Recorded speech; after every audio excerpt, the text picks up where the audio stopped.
the potential to challenge the accepted version of the Bible. But with Shapira a genuine... Off, the paintings date back about 10,000 years. Imagine looking up close at something.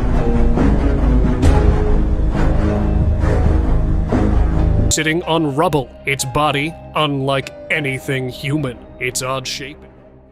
A chilling report is emerging from the heart of ancient Mesopotamia, where the Euphrates has flowed since the dawn of civilization.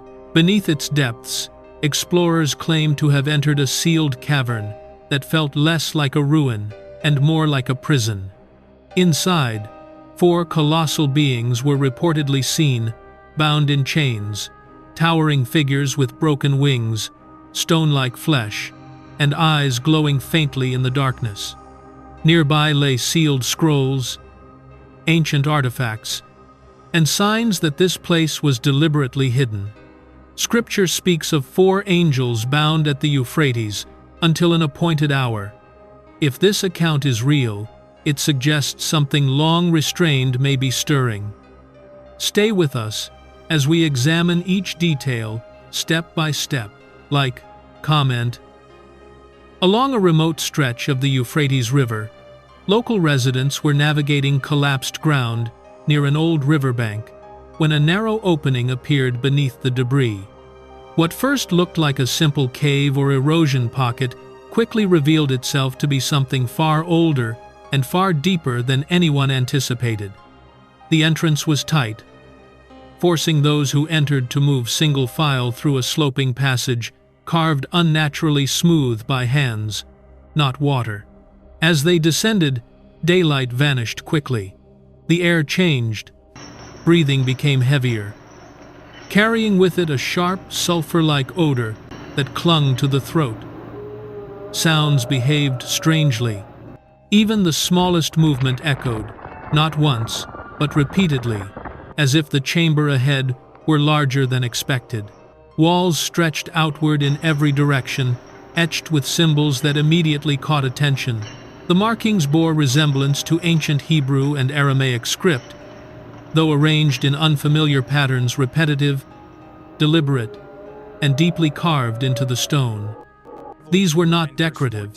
They appeared functional, almost instructional. Those inside reported an overwhelming stillness at the threshold of the chamber. Not silence, but the absence of life. No insects, no birds, no signs of animals having ever entered.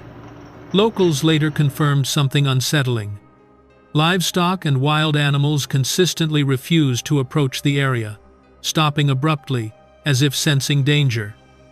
This hesitation was not trained. It was instinctive. Scattered across the chamber floor were fragments of ancient pottery, broken beyond use, but carefully placed, rather than randomly discarded.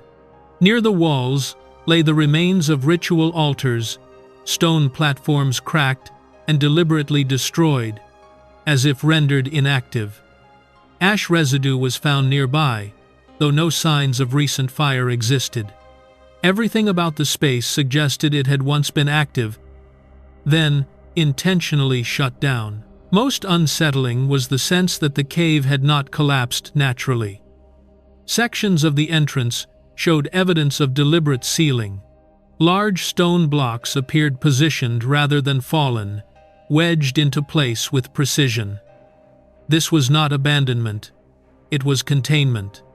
Several witnesses described hearing faint sounds deeper within the cavern, low reverberations that did not match footsteps or airflow.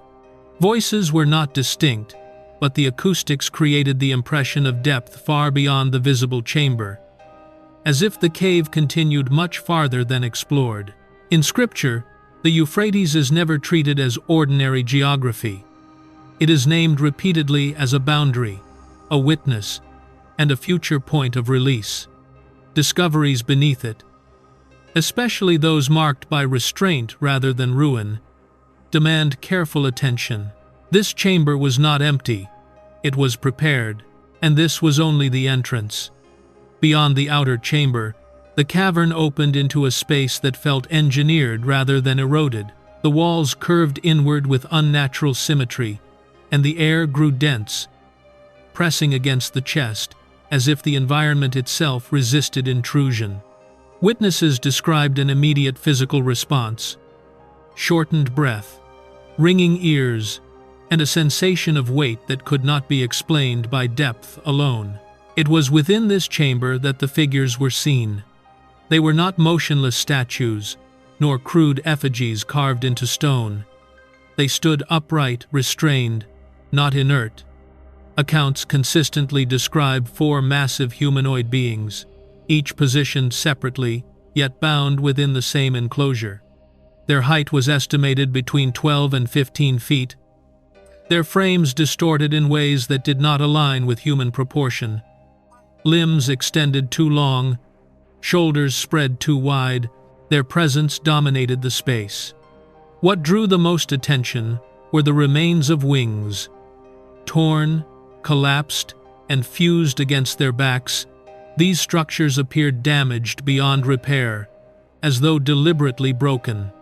The skin of the beings was described as stone-like gray, hardened, and fractured. From within those cracks came a faint internal glow, red and rhythmic, subtle enough to be missed at first glance, yet unmistakable once seen. Their faces remained mostly obscured by shadow, but witnesses reported expressions frozen in tension rather than lifelessness. When light caught their eyes, it reflected back unnaturally, giving the impression of awareness restrained rather than extinguished. This was not decay, it was containment. The chains binding them were unlike any known material. Thick, heavy, and embedded directly into the cavern walls and floor, they appeared fused to the stone itself.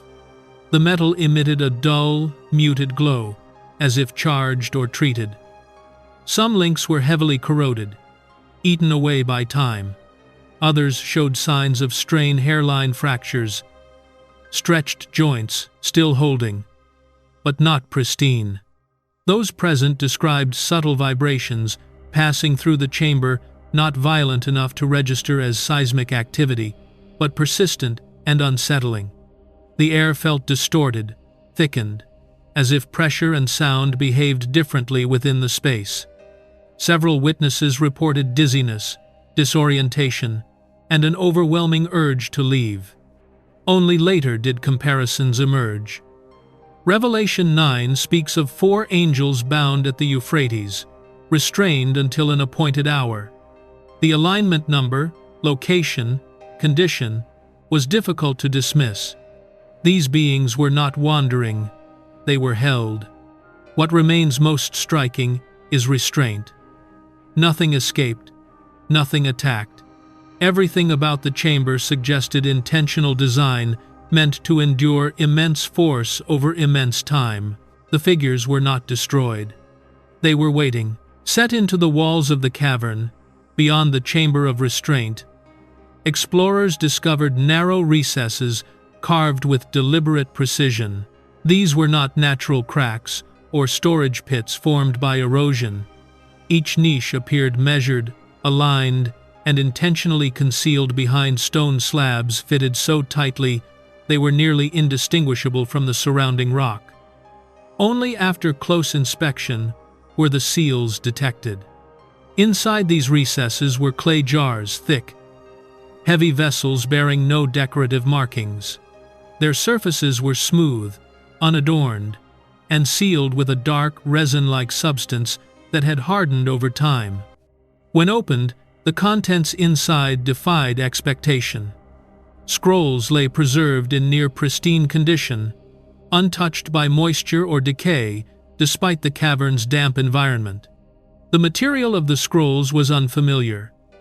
Not papyrus, not parchment in the traditional sense, but a layered composite that resisted crumbling even when exposed to air. The writing upon them was even more unsettling. At first glance, the script resembled ancient Hebrew, but closer examination revealed unfamiliar characters woven into the text symbols that did not belong to any known alphabet.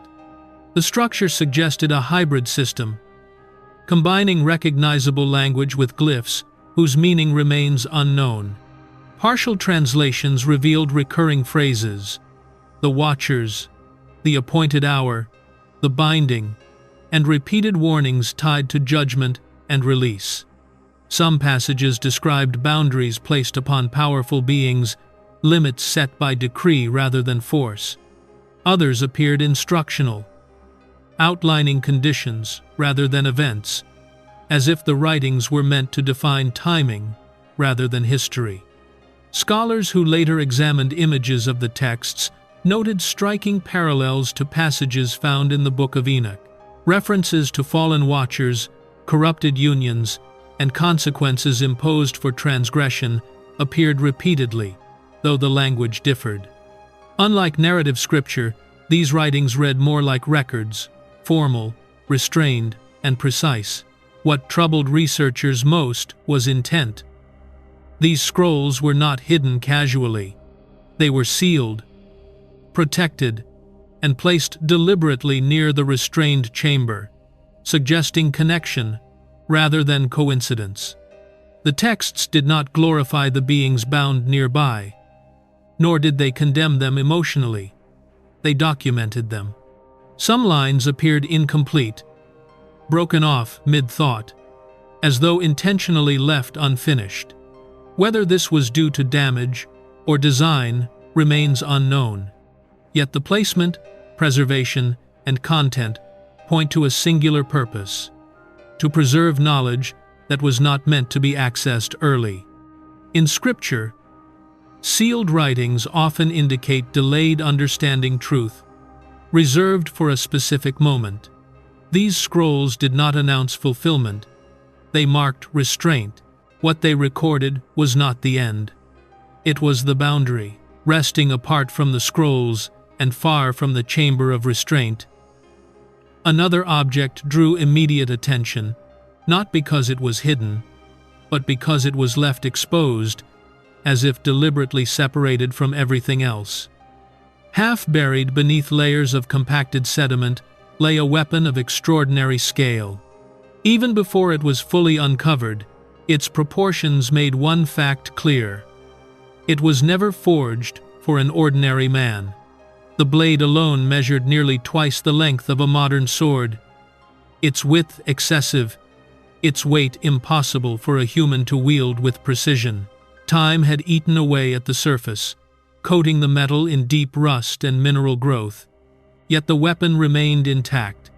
It had not shattered, bent, or collapsed. It endured. Its design did not resemble Roman, Persian, or Babylonian craftsmanship. The edges curved subtly inward, not for elegance, but for power. Along the spine and near the hilt were etched symbols weathered, but still visible. These markings bore similarities to early Mesopotamian cuneiform. Yet they were distorted, elongated, as though copied or adapted by hands following a different tradition. The handle was oversized, wrapped in the remnants of a material long since fossilized. It suggested grip strength beyond human capability.